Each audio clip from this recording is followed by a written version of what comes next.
Throughout the years, the identification of notorious killers in America has led people to understand their personalities and thinking.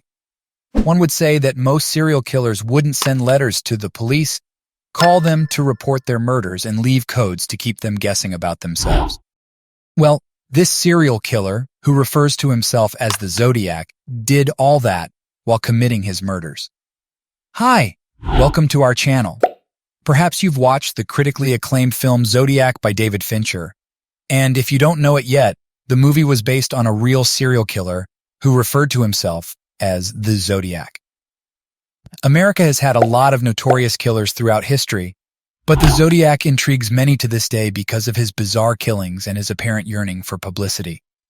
Before we get started on the Zodiac story, have you heard of the Zodiac Killer before? Tell us how in the comments below. The Zodiac Killer gained notoriety as a prominent serial murderer who plagued the northern coastline of California in the late 1960s.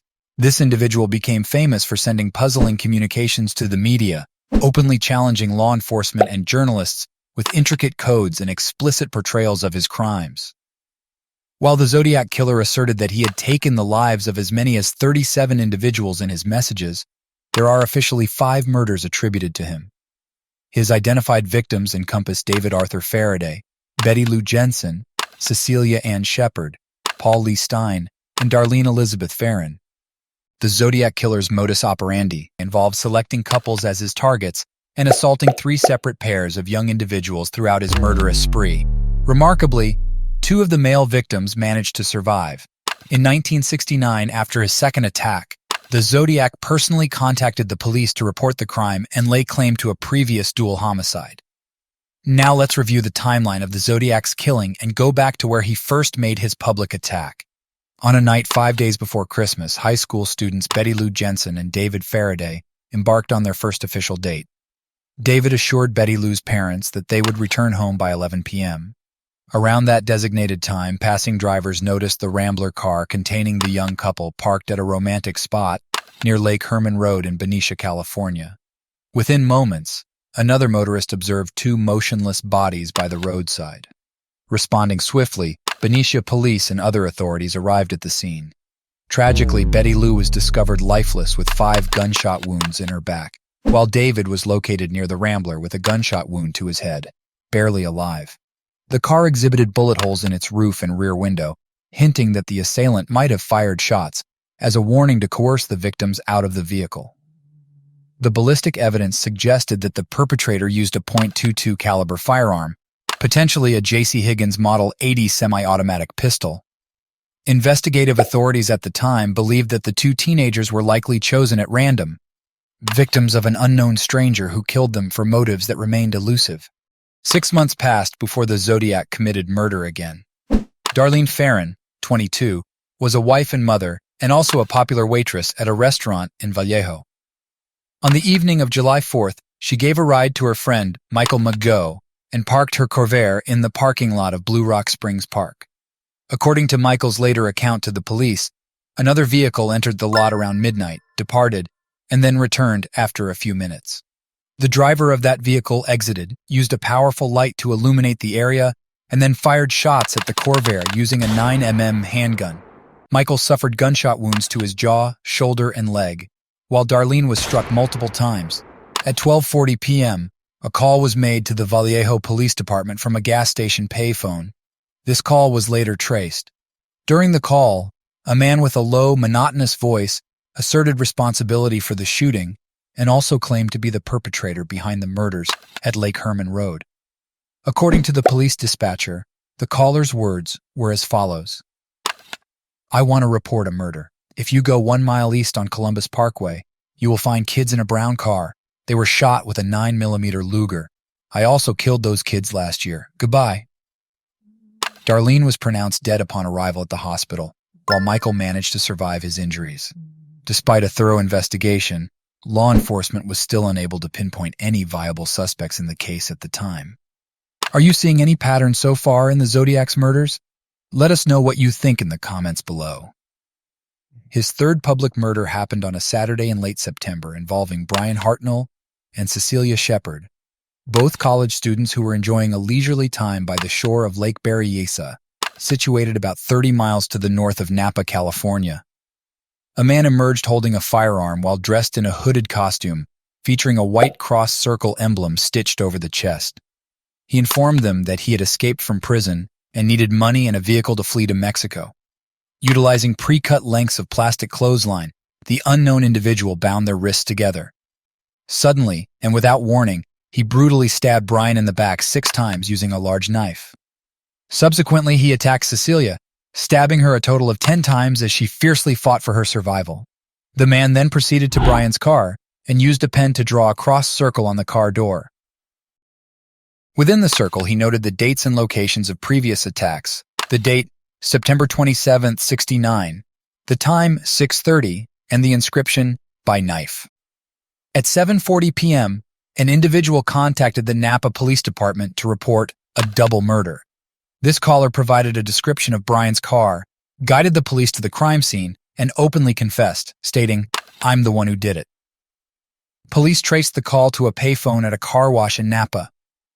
Despite the horrific nature of the attack, Cecilia succumbed to her injuries 2 days later, while Brian managed to survive. On August 1, 1969, the Zodiac Killer sent 3 letters to the Vallejo Times-Herald, the San Francisco Chronicle, and the San Francisco Examiner. In his letter to the Vallejo Times-Herald, the writer asserted accountability for the 2 shootings and furnished information about the victims, the firearms used, the number of shots discharged, and the type of ammunition utilized. Among a trio of almost identical letters, one was included along with a segment of a cipher. This letter was sent to the San Francisco Chronicle. The writer then insisted that the letters and ciphers be published by this time. In the last letter, which was sent to the San Francisco Examiner, the writer issued a threat to commit further murders unless newspapers complied with the demand to print the cipher, within which the phrase, "I like killing people because it's so much fun," was contained. By this time, the police had started to analyze the patterns in the Zodiac's killings. By far, the killer has attacked and murdered only couples, often found in areas where lovers usually stay and near bodies of water. But just when the police thought they finally had a hint about the Zodiac's murders, the Zodiac attacked a solo male. Paul Stein, a 28-year-old student and husband, was employed as a taxi driver in San Francisco. On that particular night, Stein picked up a passenger who requested a ride to an area in the affluent Presidio Heights neighborhood. When they reached the intersection of Washington and Cherry Streets, the passenger shot Stein in the head and extracted a fragment of the victim's shirt. Just before the police arrived, the individual departed on foot. However, due to a radio broadcast error, law enforcement inaccurately described the suspect as a black man, leading officers who encountered a white man resembling the true description to dismiss him.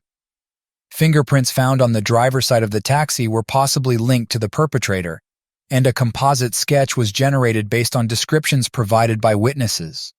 Initially treated as a routine robbery, the case took a turn when the San Francisco Chronicle received an envelope from the Zodiac. The enclosed letter initiated with the phrase, "I am the murderer of the taxi driver," and the envelope contained a piece of Paul Stein's shirt stained with blood.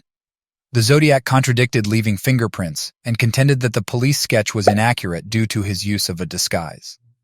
There are not many escape stories related to the Zodiac Killer, so Kathleen John's story was remarkable. One night, Johns pulled her vehicle to the side of the road because a man in another car had signaled that one of her tires seemed unstable. The man in the other car also stopped and offered to help. However, instead of improving the situation, he seemingly worsened it. When Johns resumed driving on the highway, the wheel eventually came off. Once again, the man offered assistance, managing to persuade her to accept a ride to a service station. Nonetheless, as recounted by Johns, this man took her and her infant along remote and desolate backroads near the town of Tracy for nearly 2 hours, issuing threats of harm. Describing the man as approximately 30 years old, 5 feet 9 inches in height, around 160 pounds, with short dark hair, heavy-rimmed glasses, and dressed in dark clothing. Clutching her child, Johns eventually managed to escape and found a ride to a nearby town. Upon arriving at the police station, she identified the Zodiac on a wanted poster and urgently identified him as the individual behind the abduction. In the following days, major newspapers in San Francisco namely the Chronicle and the Examiner, published articles about the incident. Then, on July 24, 1970, the Zodiac mailed a letter to the Chronicle, evidently claiming responsibility for the crime. A trio of codebreakers, namely David Oranchak, Sam Blake, and Jarl Van Eyck, successfully deciphered the 340-word cryptogram on December 5th.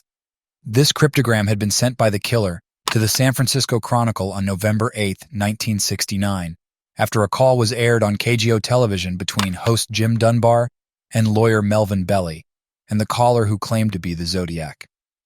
The contents of the letter stated, "I hope you are having lots of fun in trying to catch me. That wasn't me on the TV show, which brings up a point about me. I am not afraid of the gas chamber because it will send me to paradise all the sooner. Because I now have enough slaves to work for me, where everyone else has nothing when they reach paradise, so they are afraid of death. I am not afraid because I know that my new life will be an easy one in paradise death."